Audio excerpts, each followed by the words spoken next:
15 अगस्त हमारा स्वतंत्रता दिवस ताल ठोक के चुनाव लड़ने का मंच थोड़े है। तो हर जगह ताल ठोक के चुनाव लड़ने लगते हैं, हर जितना भी मंच मिलता है। राजद के लोग कह रहे हैं कि पहला राष्ट्रपति बिहार से गया है, तो अब बिहार के कांग्रेस के लोग चाहेंगे कि पहला प्रधानमंत्री भी बिहार से हो। कांग्रेस पार्टी हो और तमाम पार्टियां हैं, वो अपनी मेहनत और मशक्कत और संघर्ष से, और राहुल गांधी का संघर्ष सबके दिमाग में है और रहना भी चाहिए। बिहार में क्राइम इंडेक्स की क्या पोजीशन है, दूसरे राज्यों के मुकाबले में बिहार में क्राइम इंडेक्स क्या है, यह समझना चाहिए भारतीय जनता पार्टी को। बुलडोजर राज, जंगल राज उनको सूझता नहीं है। जो घटना घटती है बिहार में बहुत ही कंडेमनेबल होती है। संविधान में जो कुछ हम लोगों को मिला हुआ है देशवासियों को, उन सब के ऊपर हमले हो रहे हैं। उन सब के खिलाफ जो गठबंधन बना है वही मजबूती से आएगा। नमस्कार, आप लाइव बिहार देख रहे हैं। मैं हूं कमलेश कुमार। विपक्षी एकता की तीसरी बैठक आखिरी मंथ में होनी है। ऐसे में बीजेपी की तरफ से बयान आता है कि यह बैठक से पहले ही लोग बिखर गए, क्योंकि जिस तरह से टीएमसी सांसद है शत्रुघ्न सिन्हा ने कहा है कि पीएम उम्मीदवार तो ममता बनर्जी है, वहीं राजद के विधायक ये कहते नजर आ रहे हैं कि अगली बार दिल्ली के लाल किले से मुख्यमंत्री नीतीश कुमार तिरंगा फहराएंगे। अब इसी पे बात करने के लिए हमारे साथ कांग्रेस दल के विधायक दल के नेता हैं शकील अहमद खान। क्या कहेंगे? अब तो सब लोग मांग कर रहे हैं कि हमारे पास भी पीएम उम्मीदवार है, तो अब तो पहले ही बिखर गया। इन तमाम बातों के बावजूद भारतीय जनता पार्टी की परेशानी मैं समझता हूँ, और भारतीय जनता पार्टी के तंत्रों की भी परेशानी मैं समझता हूँ। उनके तंत्र हैं ना बहुत सारे, लेकिन मांग तो भारतीय जनता पार्टी के तंत्रों की भाषा को मैं अच्छी तरह समझता हूँ। और हर पार्टी अपने अपने कैडर, अपने अपने नेता को शिष्य इस पे देखना चाहते हैं, इसमें कोई शक नहीं है।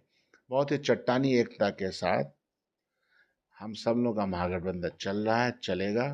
और 2024 में इस अधिनायकवाद के खिलाफ जिसने के कोई कसर नहीं छोड़ा है भारतीयों को तकलीफ देने में, किसी तरह का कसर नहीं छोड़ा है परेशान करने में, उलझन में डालने में, आर्थिक स्थिति को बर्बाद करने में और चंद लोगों के घरों के तिजोरियों को भरने में, जिससे कि इस देश का नुकसान हुआ, नौजवानों को नुकसान हुआ, सबका, हर सब तबके का नुकसान हुआ। तो हमारा जो सामाजिक न्याय का नारा है उसके ऊपर हमला हुआ, हमारा जो सामाजिक एकता का नारा है, संविधान में जो कुछ हम लोगों को मिला हुआ है देशवासियों को, उन सब के ऊपर हमले हो रहे हैं। उन सब के खिलाफ जो गठबंधन बना है वही मजबूती से आएगा। और यह जो सवाल है आपके, यह सवाल हम लोग के पास है ही नहीं। लेकिन बीजेपी तो कह रही है कि आप लोग तो पहले ही बिखर गए। सब लोग अब पीएम उम्मीदवार की मांग कर रहे हैं। कितने चेहरे हैं आपके कहने पे? मोदी को हराने के लिए कौन सामने, कौन है? भारतीय जनता पार्टी के द्वारा जो उन्होंने सवाल किया और जिसको आप भी सवाल कर रहे हैं, तो उसका जवाब यह है कि भारतीय जनता पार्टी के पेटवा में बहुत दर्द हो रहा है, परेशानी बढ़ी हुई है। तो जो चाहते अल्लड़ बल्लड़ बोल रहे हैं, बोलने दीजिए। उन्होंने जो कुछ भी बोला जनता ने उसका उल्टा जवाब दिया है। एक सवाल ये भी रहेगा कि राजद के लोग कह रहे हैं कि पहला राष्ट्रपति बिहार से गया है, तो अब बिहार के कांग्रेस के लोग चाहेंगे कि पहला प्रधानमंत्री भी बिहार से हो। भाई, मैंने आपको क्या कहा कि हमारी गठबंधन की एकता बहुत चट्टानी है और आइडियाज के लेवल पे बहुत ही क्लैरिटी है। कांग्रेस पार्टी हो और तमाम पार्टियां हैं, वो अपनी मेहनत और मशक्कत और संघर्ष से, और राहुल गांधी का संघर्ष सबके दिमाग में है और रहना भी चाहिए।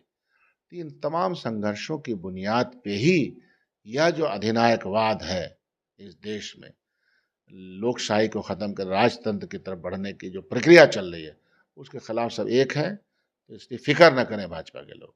कल मोदी के भाषण को कैसे देखते हैं? जिसको इतिहास बोध का, जिसके पास डिग्रियां फर्जी हो, उनके कई मंत्री के पास प्रदेशों अध्यक्ष सुनते हैं, वो नीरज जी का सवाल का अभी तक जवाब नहीं दे पाए हैं। तो जहां ये फर्जीवाड़ा करने का एक परंपरा रहा हो, उनका क्या सब इतने क्वेश्चन किया, वो हमारे प्रधानमंत्री है। तो एज ए प्रधानमंत्री मैं तो प्रधानमंत्री पद की गरिमा को समझता हूं। तो इतिहास बोध होना चाहिए, ऐतिहासिक तथ्यों को रखना चाहिए, और देश के जनता के सामने देश का भविष्य कैसे सुधरे उसके ऊपर प्रकाश डालना चाहिए। तो हर जगह ताल ठोक के चुनाव लड़ने लगते हैं, हर जितना भी मंच मिलता है।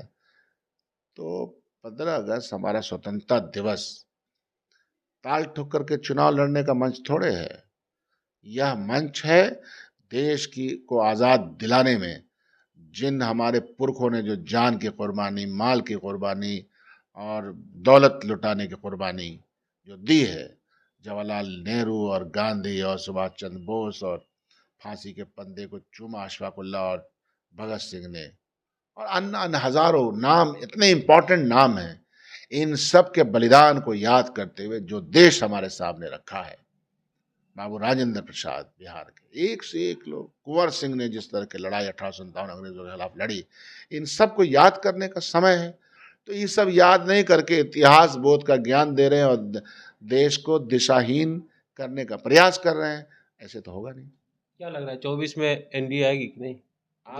आपके साथ हम लोग बैठ करके हमारी सरकार बनेगी और आपके साथ चाय पिएगी।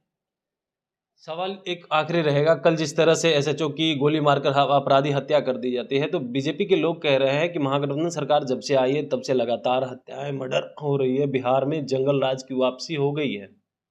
मतलब उत्तर प्रदेश में जो एक किलिंग हुआ था, सब लोग लेके जा रहे थे 2 एक्यूज्ड को, अंडर ट्रायल को, चारों तरफ पुलिस बल था और ठाए ठाए ठोक दिया गया। तो उत्तर प्रदेश में बुलडोजर राज, जंगल राज उनको सोचता नहीं है। जो घटना घटती है बिहार में बहुत ही कंडेमनेबल होती है और ये नहीं होना चाहिए उसका, और बिहार में इमीडिएटली संज्ञान लिया जाता है, अपराधी पकड़े जाते हैं, छोड़े नहीं जाते हैं यहाँ। तो इतनी बड़ी जो घटना तक तो पकड़े कहाँ गए? इतनी ने एसएचओ को गोली मार दी। टाइम लगता है 24 घंटा। आपको मैं बता दूं कि 24 घंटा हो कि 36 घंटा हो, कई केसेस यहाँ सॉल्व हुए हैं और बहुत जल्द अपराधी पकड़े जाते हैं। अपराध का हो जाना, लेकिन अपराध को अंकुश लगाने के जो प्रयास है, उसकी तेजी, उसकी गति से निर्भर करता है कि बिहार में क्राइम इंडेक्स की क्या पोजीशन है। दूसरे राज्यों के मुकाबले में बिहार में क्राइम इंडेक्स क्या है, यह समझना चाहिए भारतीय जनता पार्टी को। अपना जो शासित राज्य है उसका क्राइम इंडेक्स देख लें वो। तो इसलिए बेशर्मों को शर्म आती नहीं, तथ्य जानते नहीं। घटना जिसके आप जिक्र कर रहे हैं वो बहुत ही मतलब गलत, तकलीफ देने वाली घटना है। इस तरह से कैसे हो सकता है? लेकिन अपराधी बचेंगे नहीं, जाएंगे जरूर, नपेंगे।